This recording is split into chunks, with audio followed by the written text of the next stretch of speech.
విద్య ఒక వటవృక్షం లాంటిది. మనసులో పుడుతుంది, మెదడులో పెరుగుతుంది, మరియు మాటల్లో ఫలాన్నిస్తుంది.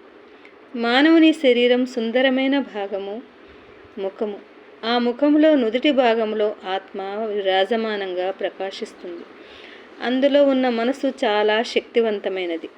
ఆ మనసును స్వచ్ఛంగా లేకపోతే మెరుస్తున్న ముఖము, అందమైన ముఖం ఉన్న ప్రయోజనం ఉండదు. ప్రకృతి నియమము మనుషుల్ని కలపటం, కానీ బంధాలు, స్నేహాలు నిలబెట్టుకోవాలి అంటే మన వ్యవహారంపై ఆధారపడి ఉంటుంది.